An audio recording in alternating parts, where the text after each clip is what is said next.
Right now, somewhere in America, a homeowner is about to make a decision that will cost them everything. They don't know it yet.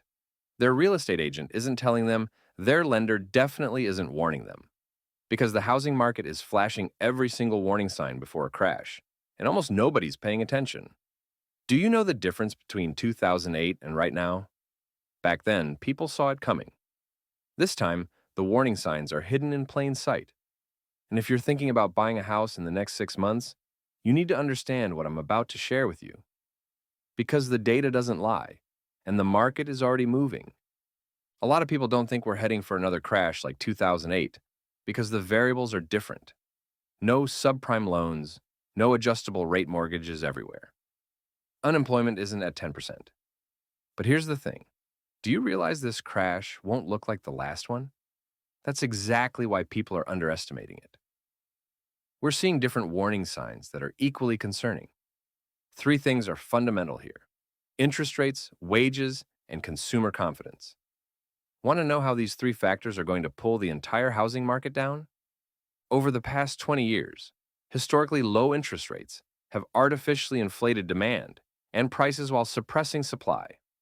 If you locked in a 2.5% mortgage during the pandemic, you're not selling to take a 5 or 6% rate. But the second rates rise, everything flips. Buyers back out, sellers panic and flood the market inventory, piles up fast. Look at history. In the 80s, Paul Volcker raised rates above 17%, which tanked home values. Late 80s and early 90s brought the savings and loan crisis. Then, 2008 happened. Easy credit, poor lending, speculation. Home prices dropped 50% in some places. Are we setting up for something similar right now? I think so. The Fed dropped rates to zero during the pandemic. People got mortgages at 2.5%, while prices were still reasonable. It created absolute frenzy. Prices got pushed way beyond where they should be because low rates mixed with massive inflation and $6 trillion injected into the economy. Prices have come down a little, but nowhere near enough to reverse pandemic gains. And here's what nobody gets about the math. If a $250,000 house shot up to $400,000, do you know what happens when prices fall 20%? You wipe out all those real dollar gains. That's exactly what's happening right now. Mortgage debt service ratios are exploding. When homeowners spend too much monthly income on payments, defaults skyrocket. We're seeing this with FHA borrowers. Right now, delinquencies are rising from higher insurance premiums and maintenance costs.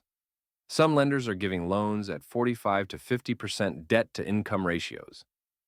How is that not insane? The biggest factor is wages versus price growth. Wages haven't kept up with inflation for 20 years. When home prices outpace wage growth, affordability collapses, and demand dries up completely. You know where we are right now?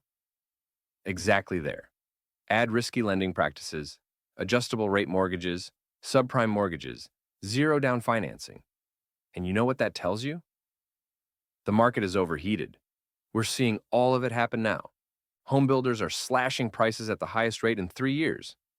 The Builder Confidence Survey sits at 33 in July. Anything below 50 is negative. A year prior, it was 41.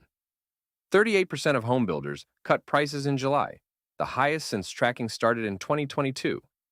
Some are cutting prices 15, 20, even 25% cumulatively just to move inventory. Does that sound like a healthy market to you? Number one, buy within your means. If you don't have 6 months of cash reserves and solid income, don't buy. Forget 0% down programs that leave you broke at closing. Number two, get a 30-year fixed-rate mortgage with at least 20% down. Skip adjustable rates. You want to know why? That's how we got into this mess before. Number three, build a 6-month emergency fund. Unexpected property problems happen. Do you know when? Guaranteed. Number four, diversify. Don't lock your entire net worth into real estate right now. Have stocks, precious metals, other assets. Why? Because you need to prepare for expenses to rise while your home's value potentially drops. Want to know the good news? There's no rush. Active listings are up 29% year over year. Homes sit for 53 days. Average sales volume has been slower for 15 straight months. It's a buyer's market. So what should you do? Wait. Get your finances in order. Even housing market bulls like Mark Zandi from Moody's are now saying what? The market is flashing bright red warning signs. If you made it this far, you clearly care about your financial future. Hit that subscribe button so you don't miss the next update. There's another video on screen if you want something else to watch. Thanks for watching.